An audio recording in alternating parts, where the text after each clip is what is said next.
প্রতিদিন 5 মিনিট পানি দিবা 500 টাকা বিল দিই আমরা। টাকাগুলা ওই রেলের অফিসাররা নেয়। হ্যাঁ, কারণ তো এটা অবৈধ, আপনারা সবাই জানেন। চট্টগ্রামের রেলওয়ে পূর্বাঞ্চলের পরিত্যক্ত জমিতে দখলের মহোৎসব চলছে, যার বড় অংশের নেতৃত্ব দিচ্ছেন খোদ রেলেরই এক শ্রেণীর অসাধু কর্মকর্তা ও কর্মচারীরা।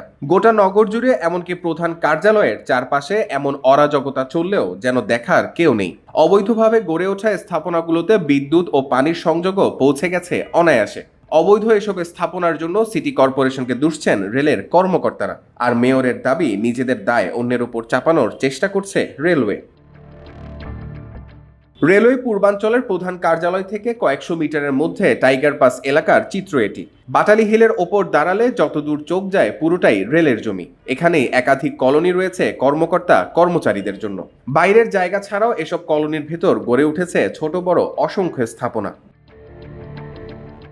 এসব স্থাপনায় বসবাসকারীরা জানান মাসিক কিংবা সাপ্তাহিক হিসেবে রেলের কর্মকর্তাদের ভাড়া দিয়েই থাকেন তারা। এখানে যারা অফিসার অকল আছে আশেপাশে, এরা সবাই জানে যে এখানে সব মানুষগুলো নিরীহ মানুষ, মিলে তারা তেমন একটা ডিস্টার্ব করে না। আমরাও তাদেরকে কোনো ডিস্টার্ব করি, আমরা থাকার থেকে তাদের ভালো হয়। এমনি প্রতি মাসে টাকা দেন নাকি? হ্যাঁ, মাসে কত করে দেন?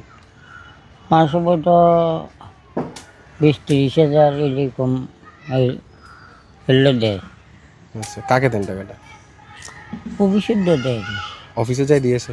এমনি এই টাকা ঘরের টাকাগুলা ওই রেলের অফিসাররা নেয়। হ্যাঁ, এখানে নিজত এইটো ওরপর্যন্ত বেকার লাইন আছে, এখানে সব লেলওয়ার রাষ্ট্র সকলে যায়। এখানে বাইরে কোনো পাবলিক আইয়ার সম্ভব না। অবৈধ এসব স্থাপনায়ও রয়েছে বিদ্যুৎ ও পানির সংযোগ। সংশ্লিষ্ট অফিসের কতিপয় কর্মকর্তা কর্মচারীদের বখরা দিলেই সংযোগ মেলে অনায়াসে। কারণ তো এটা অবৈধ, আপনারা সবাই জানেন। মনে করেন যে এলাকার মানুষের, বস্তির মানুষের চলাইতেছে আর কি। কত টাকা করে দেন? এই 100 টাকা করে ঠিক করে দিলে 100 টাকা করে দিই। আপনাদের এখানে কত মিটার আছে? না, মিটার নাই। আপনি দেখতে পারেন, সব ঘরে ঢুকে ঢুকে দেখতে পারেন, মিটার নাই। এটা গোয়ালহাটুন লাইন আনছে, ঠিক আছে, বসালে এখান থেকে আনি মানে আমরা বেয়াকে ওই কেউ 2 মিনিট লয়, কেউ 3 মিনিট লয়, কেউ 5 মিনিট, যার তো যা লাগে। প্রতিদিন 5 মিনিট পানি দিবা 500 টাকা বিল দিই আমরা। সেটা বৈধ লাইন, কোনো অবৈধ লাইন না। অবৈধ লাইন আছে যে রেলের যেটা, এগুলো পানি ভালো না, এগুলো আমরা ব্যবহার করি না, এটা নষ্ট পানি। এ বিষয়ে বক্তব্য জানতে রেলওয়ে পূর্বাঞ্চলের মহাব্যবস্থাপক সুবুক্ত গিনের কাছে একাধিকবার ধর্ণা দিলেও তিনি কথা বলতে রাজি হননি। মুখে কুলুপ এঁটেছেন ভূসম্পত্তি কর্মকর্তা লুৎফুর রহমানও। তবে এডিশনাল জেনারেল ম্যানেজার আতাউল হক ভূঁইয়া এসব অবৈধ স্থাপনার দায় চাপান সিটি কর্পোরেশনের ওপর। আমি চাচ্ছিলাম যে আপনি স্যার ওইখানে মেয়র মহোদয়ের কাছে যান। আমাদের অফিসার স্টাফ মিলে 14,000 মানুষ আছে রেলের, আর প্রায় সিটি কর্পোরেশনের 14 লাখ মানুষ তো আমরা পালতেছি না। এই যে দেখতেছেন বিস্তৃত পরিফেরি, এই লোকগুলো কাজে সিটি কর্পোরেশনে। এখন নগর বিবর্তনের বর্ধিত যে ডিমান্ড, মানুষ তো আসে আমাদের পোলে, এখানে ঘুমাইলে মানা করতে পারি, তখন তো মানব অধিকার লঙ্ঘন হবে। প্ল্যাটফর্মে ঘুমাচ্ছে না, তো প্ল্যাটফর্মে একটা, তো আপনি প্ল্যাটফর্মে একটা পিঁপড়াও ঢুকতে পারেন। এই জন্য সিটি কর্পোরেশনকে জিজ্ঞাসা করেন যে আপনার লোকজন রেলের অ্যাঙ্গনে কেন।